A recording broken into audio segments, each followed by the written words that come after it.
an endorphin junkie. That's right. You know, endorphins are street legal, but maybe they shouldn't. Consider this.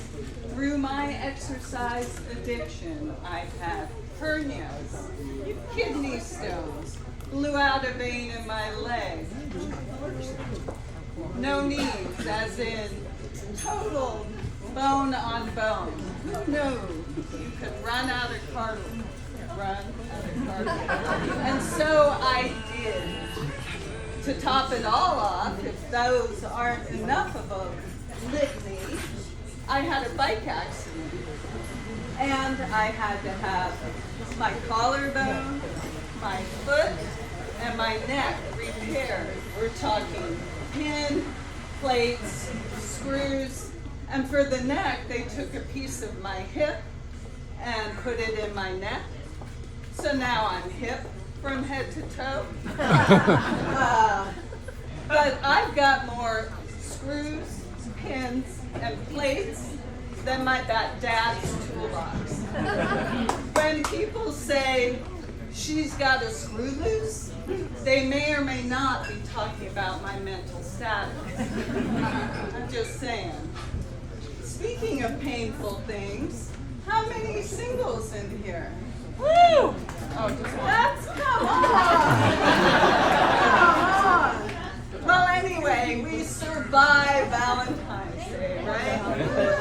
And if you want to talk about painful things and being single, try being single, 60, and never been married. Gas. Right? I know. My mother and I was always wondering why my brother and I never got married. And we could have. We're adopted, so.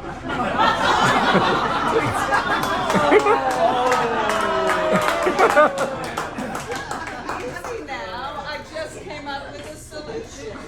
I'm going to marry my brother, divorce him, and then I'll be over the stigma of never been married. Which, as far as I can tell, is worse than marrying your brother. So, anyway, I'm here to tell you the odds don't get better as you get older. Except in rare instances. My cousin recently declared himself bi. So just like that, he doubled his chances. Something to think about. Anyway, you can't say I've been picky in my dating practices. I've dated blue collar, I've dated white collar, I've dated no collar. I've even thought of clergy collar. Though some would argue I'm not their type. Others would argue I have the body of a 12-year-old boy.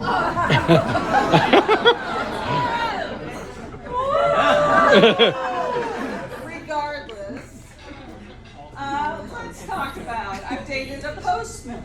For the record, they don't always deliver. I've dated a musician, total player. Dated a mathematician. Stories never added up. Let's see, dated an endurance athlete. That was fun. He was also a sex addict. You can imagine how that was in the bedroom. Very time consuming. To his credit, he agreed to see a therapist. The only problem, he never made it past the receptionist. But you know, that's how it goes.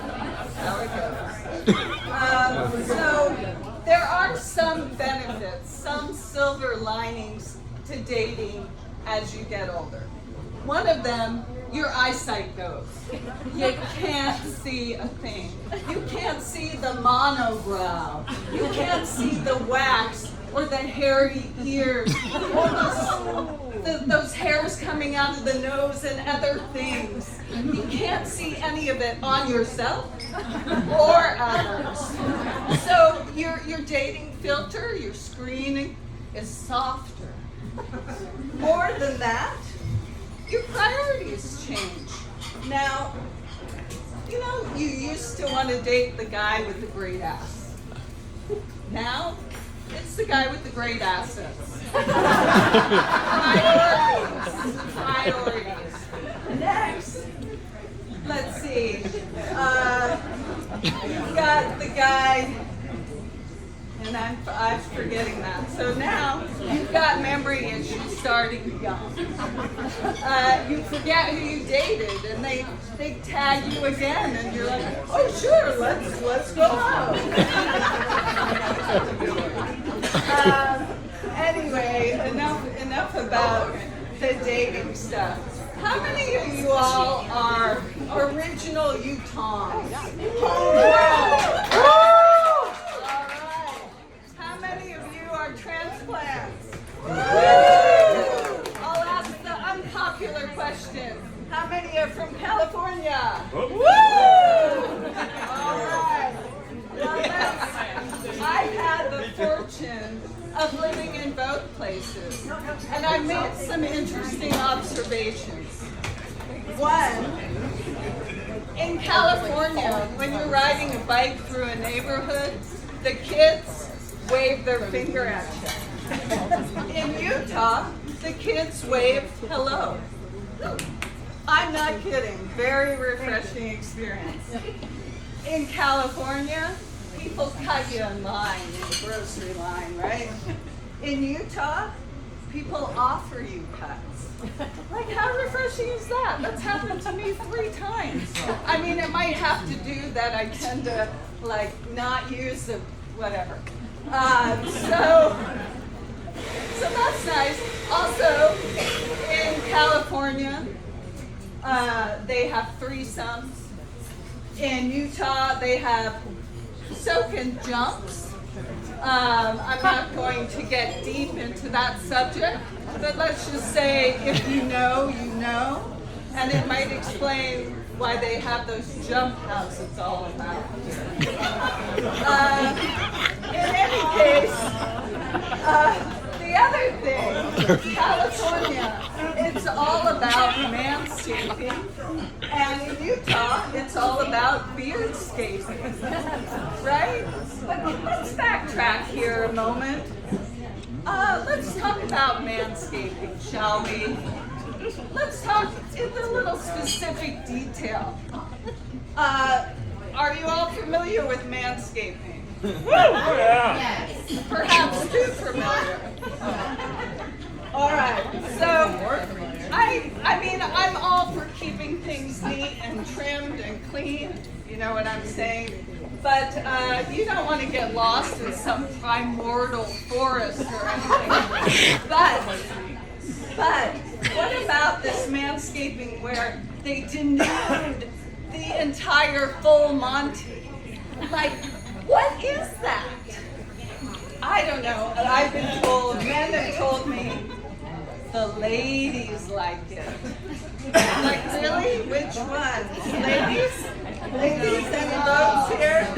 All right, we'll move on. Cyclists now.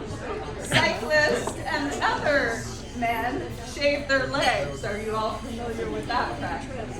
Now, cyclists, presumably because when you crash, you can get gnarly road rash with the hairs all gnarled in there and whatnot. But I recently talked to an elite cyclist, and he was very candid with me. He said, nah, we just do it because it makes our legs look better. It's like, wow, so do stilettos, but... So does that mean I have to hide my razor and my high heels? I don't know. But I'm just saying that whole full Monte situation, speaking of riding, can cause a serious abrasion issues. You know, maybe I'm just too picky, but I want to touch a man and not get pricked.